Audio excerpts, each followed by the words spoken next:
Ya, baik. Pada kesempatan kali ini saya akan menyampaikan topik atau materi terkait visual identity dan brand identity.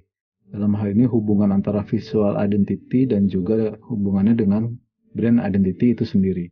Sebelum saya masuk ke dalam topik utamanya, saya akan sampaikan dulu tentang apa itu brand atau merek dagang. Brand atau merek dagang adalah sebuah nama, istilah, desain, simbol, atau apapun yang menggambarkan identitas pembeda dari produk atau layanan yang ditawarkan oleh sebuah perusahaan. Setiap perusahaan harus dapat membedakan produk atau layanan yang ditawarkannya kepada calon konsumen maupun kepada konsumennya, sehingga harapannya dapat memberikan pilihan bagi konsumen dan calon konsumen dalam mengambil keputusan. Sebagai contoh, sesuatu yang tadinya sifatnya gratis atau bebas kita untuk mendapatkannya, misalnya air. Kita semua sudah familiar sekarang bahwa kita sudah terbiasa untuk membeli air. Air yang dalam kemasan, air yang sudah memiliki brand, sudah memiliki mereknya. Itulah bagaimana sebuah brand atau merek dagang dapat mengkomersialisasikan sesuatu yang tadinya sifatnya gratis atau bebas untuk kita dapatkan, sehingga dapat dijual dengan harga tertentu. Masih terkait contoh dengan air ini, produk yang ditawarkan atau dijual adalah air, tapi dalam rangka untuk meyakinkan konsumen atau audiens, meyakinkan orang-orang untuk mau membeli eh, air ini, dalam air khususnya air dalam kemasan, perusahaan mendevelop berbagai jenis brand dari air tersebut. Kita sudah tahu ada berbagai merek dari produk air kemasan itu sendiri. Bahkan ada beberapa produk yang dari segi harganya cukup cukup mahal, padahal sebetulnya yang dijualnya sama, air-air juga gitu. Nah, berikutnya masih terkait dengan brand adalah produknya itu sendiri. Produk yang dijualnya itu sendiri sebetulnya dapat dengan mudah di copy atau ditiru oleh perusahaan lain. Contohnya air tadi, hanya hanya air, maka itu sesuatu yang sangat mudah untuk ditiru oleh perusahaan lain gitu untuk sama-sama menjual produk yang sama. Namun dengan hadirnya brand itu, setiap produk yang setiap perusahaan itu dengan produk yang sama kemudian akhirnya memiliki keunikannya masing-masing. Maka hadirlah berbagai berbagai merek air mineral yang berbeda-beda dengan keunggulan, dengan value yang berbeda-beda juga gitu, dengan metode komunikasi yang berbeda-beda juga gitu. Nah, berikutnya ketika kita bicara tentang brand, sebelum kita bicara tentang brand identity itu sendiri, tentunya sangat erat kaitannya dengan visual. Dalam hal ini adalah visual identity-nya. Bagaimana sebuah visual identity dapat mendukung sebuah brand. Kenapa visual identity itu menjadi penting untuk sebuah brand? Ya, um, manusia adalah makhluk yang berinteraksi dengan dunia ini melalui visual, melalui petunjuk-petunjuk visual. Oleh karena itu sangat penting unsur visual bagi makhluk hidup khususnya manusia. Berbeda dengan makhluk hidup lain, misalnya binatang. Ada beberapa makhluk hidup atau binatang yang mengandalkan pendengarannya. Misalnya lumba-lumba itu sangat tergantung sekali dengan pendengarannya. Kemudian juga ada juga jenis binatang yang sangat mengandalkan indera penciumannya, misalnya anjing gitu. Namun kita manusia sangat mengandalkan visual atau kemampuan kita untuk melihat. Oleh karenanya, um, sangat penting sekali indera penglihat bagi manusia. Nah, kaitannya untuk hal ini adalah kenapa visual identity sangat penting untuk sebuah brand. Seperti dari gambar yang saya tampilkan di sini, kita sudah begitu banyak sekali eh, brand atau merek-merek yang ada di luaran sana. Hingga pada perkembangan selanjutnya merek atau brand atau perusahaan tersebut memerlukan sebuah upaya untuk mendevelop visual identity atau identitas visual yang kuat, yang dapat bertahan lama dan juga dapat bersaing dengan produk-produk lain atau dengan brand-brand lainnya. Oke, berikutnya adalah apa sih visual identity itu? Ya, visual identity adalah kalau kita lihat dari visual ini, dari tampilan ini, visual identity adalah kumpulan dari berbagai visual elemen, baik itu warna, kemudian bentuk, kemudian juga garis, dan juga hingga kepada tekstur gitu. Terus kemudian elemen-elemen visual tersebut digunakan, ditujukan untuk merepresentasikan atau mendiferensiate atau membedakan antar masing-masing brand tersebut.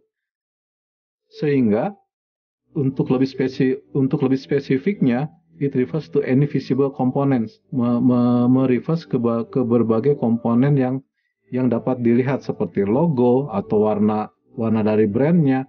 Tujuannya adalah untuk membantu customer untuk mengidentifikasi dari brandnya itu sendiri.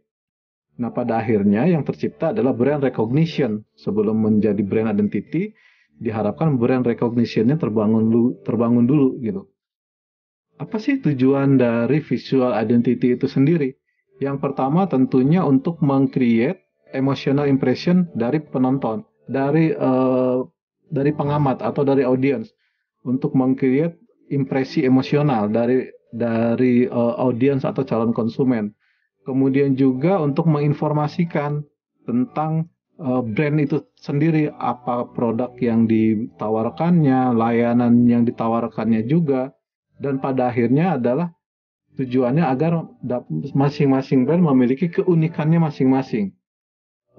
Dari setiap brand, walaupun dengan produk yang sama, harapannya melalui visual identity ini setiap brand dapat memunculkan keunikannya masing-masing. Nah, kemudian apa yang membuat sebuah visual identity itu menjadi baik? Yang pertama, tentunya sebuah identitas visual ini harus sesuai dengan target audiensnya. Harus disesuaikan, sebuah produk dengan identitas visualnya harus disesuaikan dengan target audiensnya, baik itu dari segi usia, kemudian dari segi latar belakang pendidikannya misalnya. Intinya harus cocok dengan target audiens yang akan dituju oleh brand tersebut. Terus kemudian harus dapat menjadi pembeda membedakan brand tersebut dengan brand lainnya, khususnya membedakan dengan kompetitornya, sehingga akhirnya nanti konsumen juga dapat mengambil keputusan mau memilih yang mana, mau memilih brand yang mana, mau memilih produk dari brand yang mana. Itu dapat terjadi apabila sebuah perusahaan dapat memberikan pembeda antara dirinya dengan produk lain yang menjadi pesaingnya. Terus kemudian harus simpel dalam arti mudah untuk dilihat, terus kemudian mudah untuk dipahami, dan juga secara penyampaiannya jelas. Tidak hanya simpel, tapi tentunya harus jelas dari sisi penyampaiannya gitu. Kemudian timeless, secara visual, secara brand recognition-nya harus timeless, harus long lasting. Visual identity harus fleksibel dan adaptable, dan juga endure atau memiliki renggang waktu yang cukup panjang, dan selalu relevan dengan perkembangan zaman tentunya. Ini menjadi sebuah tantangan tersendiri bagi perusahaan dalam meng-create visual identity-nya, khususnya untuk brand identity-nya nanti. Selain harus sesuai dengan target audiensnya, kemudian harus bisa menjadi pembeda dengan kompetitor, kemudian juga secara visualnya simpel sehingga mudah dipahami, namun juga harus timeless, kemudian juga harus memenuhi unsur fungsinya atau fungsional. Artinya fungsional di sini adalah mudah untuk direproduksi untuk berbagai medium, baik itu untuk medium digital, print, kemudian juga untuk interior maupun juga untuk eksterior misalnya nantinya. Apakah mau dipasang di indoor atau mau dipasang di outdoor?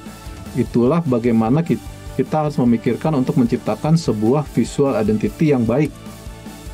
Oke, elemen apa saja yang dibutuhkan oleh sebuah visual identity? Yang pertama tentunya grafik. Grafik dalam hal ini adalah gambar, aset-aset gambar atau picture asset yang diciptakan oleh desainer tentunya, yang tentunya harus simpel, menggunakan bentuk-bentuk yang simpel, namun tadi balik lagi ke prinsip yang sebelumnya. Harus memenuhi prinsip-prinsip bahwa itu sesuai dengan target audiens dan lain-lain hingga akhirnya harus juga memperhatikan unsur fungsionalnya, fungsinya. Kemudian selain grafik tentunya ada teks atau tipografi. Berbagai jenis tipografi, berbagai jenis huruf juga tentunya harus disesuaikan dengan identitas dari brand atau produk yang ingin disampaikan. Kemudian juga warnanya juga harus sesuai, elemen warna juga harus diperhatikan. Kemudian image-nya apakah menggunakan fotografi atau menggunakan video, tentunya image-image ini harus mendukung visual identity-nya tersebut. Nah, berikutnya kita bisa masuk ke dalam brand atau merek dagang itu sendiri khususnya untuk identitasnya atau brand identity. Apa sih brand identity itu? Kemudian apa sih brand identity itu? Setelah tadi dibahas tentang visual identity, kita bahas tentang brandnya. Lalu brand identity-nya itu sendiri apa? Brand identity adalah artinya, berarti brand identity adalah kumpulan semua elemen yang diciptakan perusahaan, tentunya dengan bantuan desainer, untuk menggambarkan citra atau image yang tepat khususnya bagi konsumennya. Saya ambil contoh di sini misalnya dari visual yang saya tampilkan di sini adalah dari perusahaan FedEx. Kita semua tahu FedEx adalah perusahaan untuk jasa pengantaran barang gitu. Kekuatan yang diangkat oleh FedEx dalam merepresentasikan perusahaannya melalui satu bentuk visual yang cukup sederhana, memanfaatkan elemen visual yang kuat berupa tipografi tadi dan juga warna. Yang kemudian yang dipertahankan adalah tipografinya, jenis hurufnya, visual dari tipografinya. Namun yang didevelop kemudian adalah warnanya, terutama dalam warna huruf E dan X-nya. X-nya itu disesuaikan dengan jenis-jenis unit bisnis yang ditawarkan oleh FedEx itu sendiri. Nah, kemudian berkembang juga diaplikasikan visual identity atau brand identity dari FedEx ini diaplikasikan ke dalam berbagai bentuk produknya, khususnya untuk packagingnya itu sendiri, disesuaikan dengan kebutuhan dari konsumennya, dari ukurannya, dari jumlahnya, maupun jenis produk yang akan dikirim oleh konsumennya. Kemudian juga kekuatan dari visual identity atau brand identity dari FedEx ini diaplikasikan juga ke dalam tampilan websitenya. Lebih jauh lagi, kemudian diaplikasikan ke dalam tampilan armada kendaraan pengirimnya, baik itu darat maupun udara. Itu salah satu contoh saja FedEx. Kemudian kita berbicara tentang brand identity. Faktor apa saja yang diperlukan oleh sebuah brand identity? Tentunya kembali lagi ke tadi yang awal saya bahas tentang bagaimana manusia berinteraksi dengan dunianya, khususnya melalui visual. Maka unsur yang pertama adalah unsur visual. Unsur visual ini dapat berupa logo, stationery, kantornya, office-nya, uniformnya, seragam yang digunakannya maupun kendaraannya seperti contoh FedEx tadi. Selain visual, tentu juga harus didukung oleh komunikasinya. Metode advertising yang digunakannya seperti apa, memanfaatkan metode advertising apa aja, public relation-nya seperti apa, metode informasi atau strategi informasinya seperti apa, dan juga tentunya promosi yang digunakannya seperti apa. Lebih jauh lagi adalah behavior, bagaimana brand identity dapat menyampaikan behavior dari corporate atau perusahaan yang diwakilkannya. Behavior itu adalah bagaimana sebuah perusahaan menyampaikan value-nya, value dari perusahaannya, nilai-nilai dari perusahaannya, kemudian prosedur dari perusahaan tersebut seperti apa. Walaupun layanan atau produknya sama, setiap brand, setiap perusahaan tentunya memiliki nilai atau prosedur yang berbeda yang ditawarkan kepada konsumen. Beberapa contoh terkait visual atau logo seperti ini misalnya yang dapat kita lihat, dan logo-logo ini sangat familiar. Inilah kekuatan dari visual identity yang diangkat oleh sebuah perusahaan sehingga menempel di benak kita gitu. Kita dapat dengan mudah menerjemahkan, dapat dengan mudah mengenali produk atau layanan apa yang ditawarkan oleh perusahaan-perusahaan ini, walaupun hanya dengan satu visual saja, dengan logo saja. bisa berupa gambar, logonya bisa berupa tulisan, maupun gabungan antara keduanya. Terus kemudian ini juga contoh logo. Logo selain digunakan oleh corporate atau perusahaan juga digunakan dimanfaatkan oleh event. Contoh yang saya ambil di sini adalah misalnya kalau di Indonesia itu PON, kemudian eh, promosi tentang wisata Indonesia, Wonderful Indonesia. Namun yang saya ambil contoh di sini adalah sebuah event besar yaitu World Cup. Kenapa saya angkat ini? Karena ini menarik, menurut saya ini menarik. Karena dari tahun, kalau kita lihat di sini, dari tahun 1930 hingga tahun 2010, belum ada keseragaman image yang menjadi image utamanya. Sangat variatif image-nya yang dijadikan image utamanya. Namun, bisa kita lihat di tahun 2014 sampai dengan 2022, ada satu image utama yang diangkat. Khususnya image yang diambil dari bentuk pialanya. Ya, dari tahun 2014 sampai 2018 kita bisa lihat ini adalah pengembangan atau penyederhanaan dari bentuk atau wujud pialanya itu sendiri. Nah, kemudian selain logo yang terkait visual ada stationery. Stationery adalah item-item pendukung yang biasa digunakan oleh perusahaan tersebut. Baik itu kartu nama, kemudian kertas suratnya, letterhead-nya, kop suratnya, sampai kepada PIN-nya atau pada name tag dari karyawannya itu sendiri. Semuanya mengaplikasikan identitas dari perusahaannya, dari brandnya khususnya. Contoh di sini Amazon. Baik tulisan Amazon maupun huruf A-nya itu sendiri atau warna khasnya, terutama warna kuning atau orange-nya hadir di berbagai item dari stationery-nya. Contoh berikutnya misalnya dari perusahaan Google. Kita bisa lihat di sini bagaimana Google mengaplikasikan brand identity-nya, khususnya logonya, ke dalam berbagai itemnya. Selain itu juga yang masih terkait ke visual adalah kantornya, office-nya. Bagaimana sebuah kantor, sebuah perusahaan dapat merepresentasikan perusahaannya itu sendiri. Ini yang saya ambil contoh adalah headquarter dari Apple, perusahaan Apple. Terus kemudian juga dari perusahaan Google, kita bisa lihat di sini bagaimana Google mengaplikasikan logonya ke dalam elemen-elemen yang ada di sekitar kantornya, khususnya elemen visual berupa warna.